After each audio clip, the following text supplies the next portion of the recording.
Desde el confesionario. ¿A quién consideramos nuestro prójimo? Hoy nos preguntamos, ¿y quién es mi prójimo? Cuentan de unos judíos que sentían curiosidad al ver desaparecer su rabino en la vigilia del sábado. Sospecharon que tenía un secreto, quizás con Dios, y confiaron a uno el encargo de seguirlo.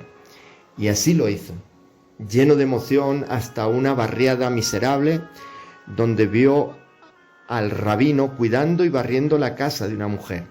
Era paralítica y le servía y le preparaba una comida especial para la fiesta. Cuando volvió, le preguntaron al espía, ¿dónde ha ido? ¿Al cielo entre las nubes y las estrellas? Y éste contestó, no, ha subido mucho más arriba. En el Evangelio de Lucas encontramos el pasaje donde un doctor de la ley le pregunta a Jesús, ¿quién es mi prójimo? Jesús no le da una respuesta teológica o hace un razonamiento para explicar quién es considerado como prójimo, sino que le cuenta la parábola de un hombre que fue asaltado en el camino de Jericó hacia Jerusalén. Todos los que oían sabían que ese era un camino muy peligroso por sus continuas curvas, detrás de las cuales se escondían mucha gente con el fin de robar al que transitara por allí. Un hombre fue asaltado por unos ladrones y quedó tendido medio muerto. Pasaron por allí dos personas consagradas a Dios, los cuales dieron un rodeo pasando de largo. ¿Por qué actúan de este modo? ¿Porque son malos y egoístas? No, porque si el herido no está herido, sino muerto, bastaba tocarlo para quedar impuro para el culto. Ante la duda prefirieron no complicarse la vida y siguieron su camino. Y lo que se deduce es trágico. Es la ley de Dios la que impide practicar la misericordia y comportarse como prójimo del herido.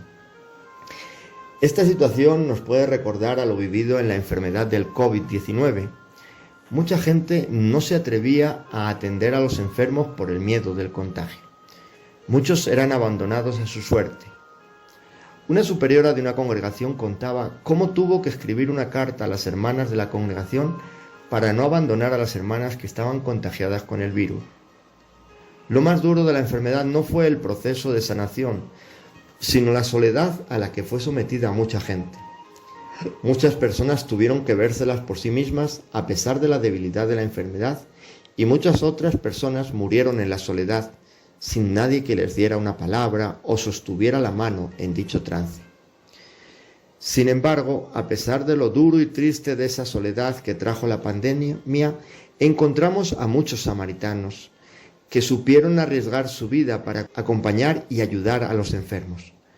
Muchos murieron contagiados y otros tuvieron que vivir apartados de sus familias o seres queridos para no contagiarles después de sus duras horas de trabajo, como el caso de médicos, enfermeras o asistentes sanitarios.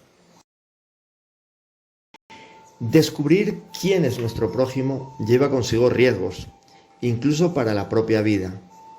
Aquel samaritano que nos cuenta la parábola del Evangelio tuvo que arriesgarse a que aquel hombre tirado en el suelo no fuera parte de una trampa de unos salteadores del camino.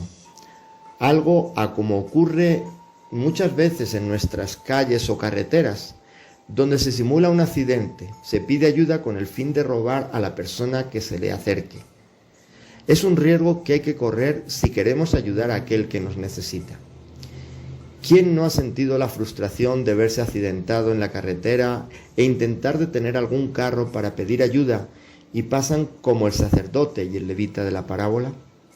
Lo triste puede pasar como el caso real que me contaron de aquella mujer que no paró ante un accidente por la precaución de que fuera una trampa o verse involucrada en tener que declarar ante la policía por el accidente del que era testigo, y descubrió posteriormente que era su propio hijo el que estaba accidentado.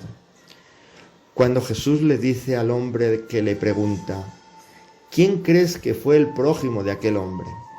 El hombre responde, el que practicó la misericordia. Entonces Jesús le dijo, vete y haz tú lo mismo. Jesús con cierta ironía le indica que su problema no consiste en saber lo que tiene que hacer, sino en hacerlo. Hacer lo mismo no es empezar a dilucidar quién es mi prójimo, a quién le debo prestar ayuda o dar mi servicio, sino que estamos llamados a aproximarnos, a acercarnos con las personas que nos cruzamos en el camino de la vida. No hay que escalar al cielo, ni debemos irnos a otro país o continente, sino que, como dice el dicho, la caridad comienza por casa. Debemos abrir los ojos y ver quién nos necesita a nuestro lado, ver si hay personas que necesitan de nuestro tiempo, de nuestra compañía, de nuestra ayuda. Son los pequeños hechos que podemos hacer para aliviar a las personas, a los niños, a los adultos mayores. Siempre podremos hacer algo por los otros. No pensemos que debemos ser muy preparados con estudios o concursos de capacitación. Es dejarse mover por la compasión, dejarse mover por el sentimiento de lástima ante aquel que vemos que necesita de nosotros, sabiendo lo que dice Jesús: lo que hagan a uno de estos mis pequeños, a mí me lo hacen. Por último, Jesús nos enseña que Él es el buen samaritano que ha bajado por el camino de nuestra vida y se ha encontrado con nosotros que estamos heridos por el pecado. Él ha cargado con nosotros y ha pagado lo que supone nuestra salud, nuestra salvación. No solo eso, sino que está dispuesto a pagar lo que gastemos de más cuando Él regrese.